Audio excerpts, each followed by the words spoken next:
Hello everyone! So today is a celebration because we have gotten to our 50th episode and I am so grateful for you following along. It obviously means so much to me, and also we're going to be recapping, we're going to be explaining an analogy about the future of education, but through more alternative means, i.e. the singing competitions. So yeah, bear with me, it will make sense. And yeah, that's it. Let's jump into it.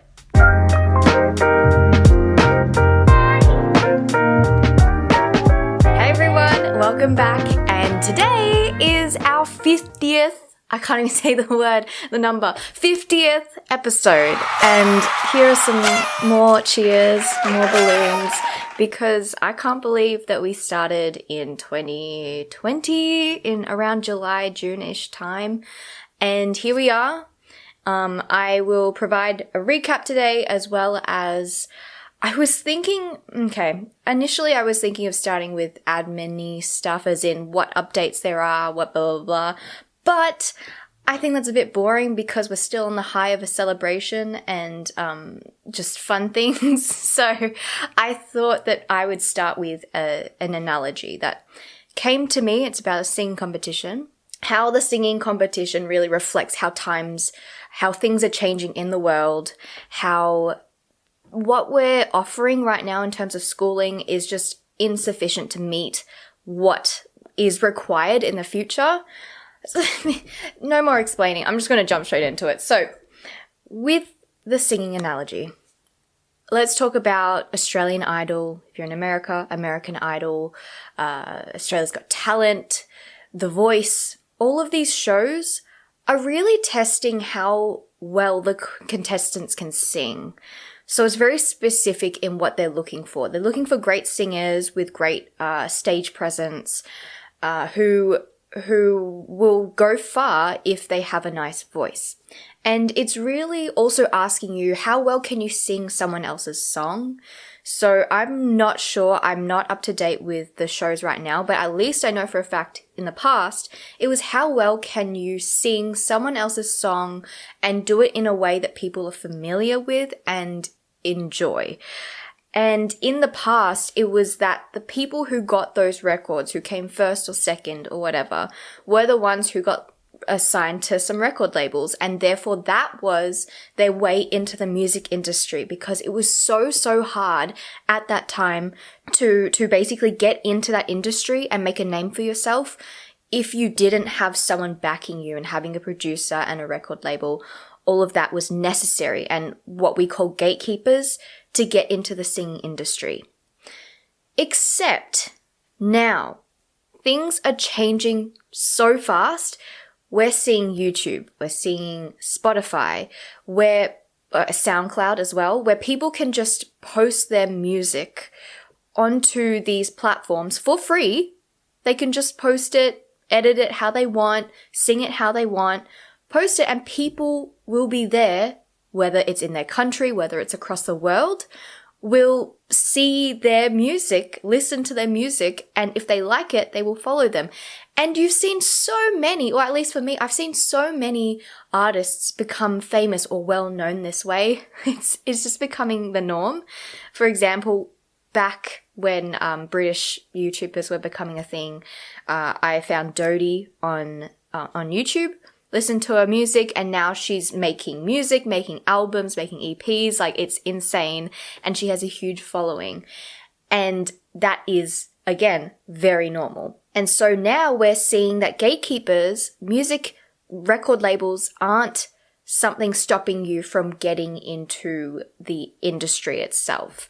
And you'll see that people making these videos and creating these content are creating something that's quite unique for themselves. They're not trying to adapt to the pop industry or adapt to how, people writing songs for you and making that a bit impersonal when you sing it. Everything that they have, they're either doing a rendition or they're creating their own songs and becoming successful from that. So if we're going to use this analogy and bring it to the education system, I associate the education system with something like Australia's Got Talent or no, more so Australian Idol or The Voice, where we're tested on how well we can do our year 12 exam.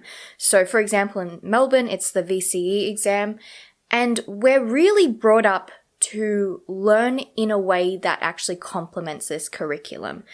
And so at the end, we're tested on how well we understand the curriculum in the way that the exam is presented, because the teachers actually put a lot of emphasis on, for example, the English exam. In my time, it was 3 exams in 3 hours. What am I saying? 3 essays in 3 hours. And so a lot of it was actually teaching us how to write an essay in an hour, which obviously is not how all essays are written, but it's how the exam was structured. So they're teaching us a very specific way on how to get a high year 12 mark, except the fact is that life and life beyond it and work beyond it will not always, and quite rarely will, reflect how year 12 is structured. Because going back to the idea of how times are changing, things aren't so predictable now. We have to, it's what we call like a creation sort of era, where people are actually now valued on the ideas that they create and the innovation and the creativity that they have and the problem solving, because things are moving so fast and we can know all the information, but it's actually how we can use our skills to adapt this information to our needs. That's the hard part, and something that we're not being taught. And so going back to that and the singing, where contestants are praised or go far based on how well they can sing instead of how well they can create a song or something. In the education system, it's the same. Like, we're valued on how well we can actually remember information instead of how to create things. And again, that contrast for the future, in which we need to know how to create and innovate, and that's how we'll get far. So, of course, you can start to see that there's hypocrisy? No, an inconsistency. That's right. An inconsistency between what we're offering in school and what we're needing for the future. And in terms of the idea of gatekeepers as well. So back when the singing industry, you had to have a record label. Here, it was very much you needed a university degree to get a job that you wanted, or at least that's what universities pitched at us. Now, very different for, I guess, some sectors. For medicine, law, I damn well hope you have a degree, because if you're taking out my appendix, I just started watching Dr. Death. For those of you who have watched it, you understand that the premise is this doctor, real life, based on a real life man whose name I don't want to say because I just don't like the taste in my mouth of this.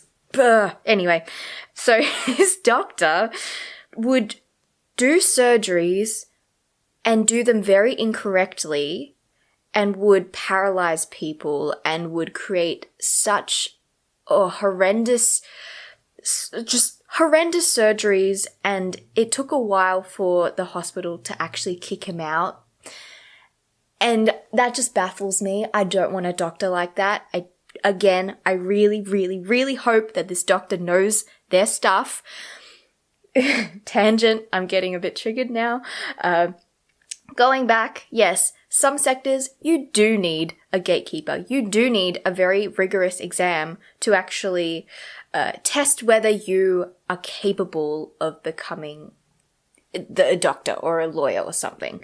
Again, I'm not going to say that these exams are completely unflawed, because they are flawed in some way. They rely on memorization, but that is beyond it. We do need something to weed out people. For other sectors, though, for things like marketing, for things like arts-based things, for things like HR even, I don't know. But a lot of these industries or sectors don't actually need degrees and diplomas and transcripts. What they're looking for is This isn't something that's changed. Connections, that definitely does help. But also experience, practical experience, or experience in which you have created something for yourself. Going back to the topic of idea creation and practical creation is, can you create your own song? Can you create your own website dedicated to your sector and what it demands and be able to provide all these interesting ideas? Because someone will see that and go, hey, wow, I really like your ideas. Do you want to jump on board? Even if you're not qualified, quote unquote qualified, you have the right ideas. So technically this transcript is actually not necessary because you've actually surpassed it and you've already started creating. That's what we found. And so that analogy, I guess, did come when I was either in the shower or riding my bike. But it does actually provide some clarity around how the world is changing. And so in terms of, actually, you know what, I'm going to slot in now the little updates on this podcast. So first of all, there is a newsletter. So a very cool newsletter that I started last month. And each month I will just be presenting or emailing out my favorite things. So actually things that I think would benefit you, doesn't have to be education related, but could be a song that I really enjoy or a resource that I think, whether it's related to well-being, psychology, just funny stuff, I will link that. But also updates about education, what's happening in the space, and anything else that I think that you would enjoy. And obviously that requires feedback, of course. That's another point. I would really, really love feedback. We're 50 episodes in. There's a lot of episodes to go. I'm not planning on stopping this podcast because I really do love talking about education and getting you involved in the process. So if there's anything that you want to see, if there is anything that you have latched onto in these ideas so far in the podcast, please email me. It's itsjjyang@gmail.com, itsjjyang@gmail.com. I would love to hear from you. And what else? Oh yeah, in terms of the future, of course, there is a topic called restorative justice, which I have just discovered, and I am just frothing over this whole topic. I will explain more about it. It's a lot of stuff, I guess, to do with the idea of punishment. So if you don't know the term restorative justice, it is all about the, I guess, imprisonment and how to actually get inmates to recover in a way that is healthy, because the research shows that prisons aren't useful in actually getting people to change, because once someone comes out of prison, highly likely that they'll just revert back to their old ways and go back into prison. And that's a problem. And I saw similarities between that and school in terms of suspensions and detentions. They're actually a band-aid effect. You send them there, you send them home, but they'll come back and do it again because we haven't actually addressed the problem of why they're acting out. That is a huge topic. I've listened to podcasts. I'm ready to dedicate an episode to it. I'm very excited. So that you will see very, very soon. In terms of what we have covered in these 50 or so episodes, because I have actually done a recap 20 episodes ago, I think. On the 30th episode, I did do a recap. So since then, we have interviewed a lot of people, and we've also seen a lot of people dedicated to changing education and providing their own alternative spin on it, which is so exciting. So there is the most recent one, which is Primer, episode 49, with Ryan Delk, the CEO of Primer.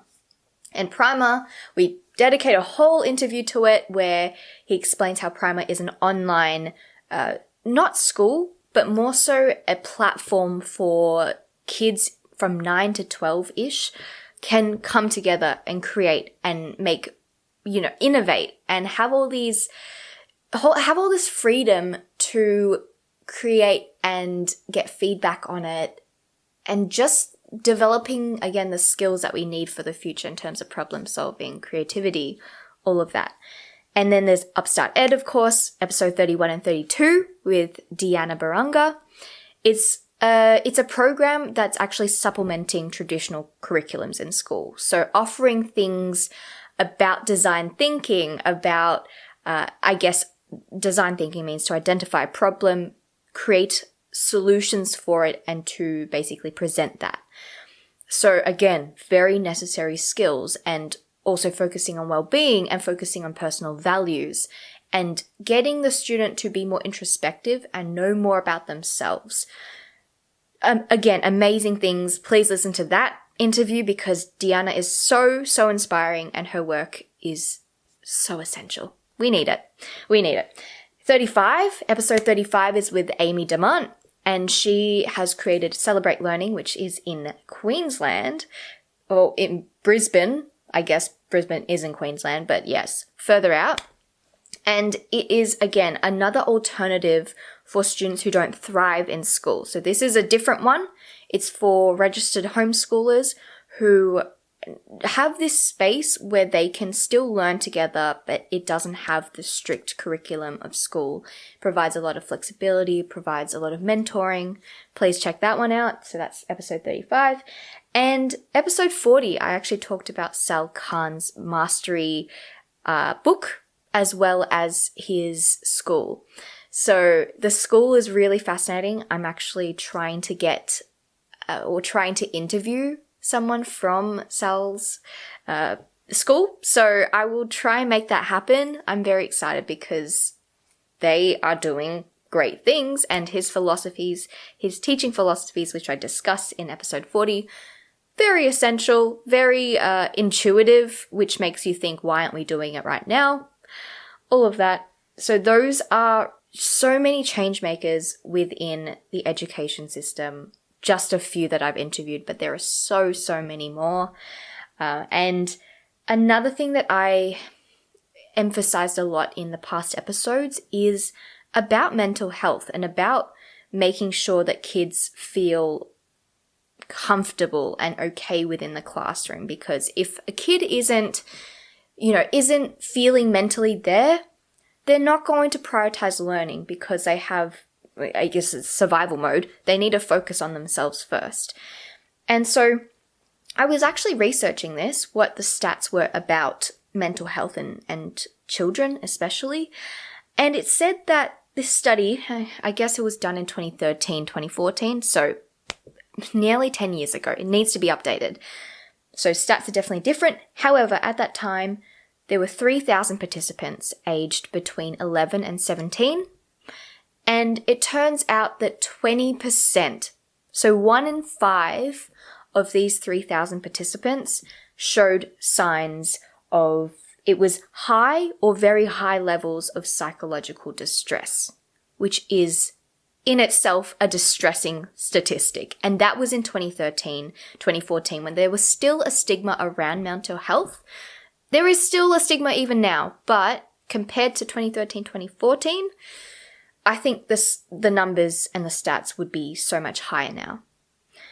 And so this is something that we really need to address, is mental health for students, and actually prioritizing and teaching in a way that aligns with how we can make learning an enjoyable thing that makes the student feel like they're heard, because the standardization of the classroom, the time restraints of the teacher being able to do one-on-one support with each student, it's very much lacking. And we need to change that some way. And I interviewed Sia, Dr. Sia, who's a registered psychotherapist, in episode 44.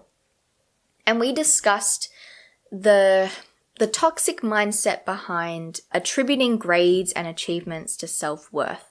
I offer a lot of scenarios for Sia to actually just dig into and offer his opinions.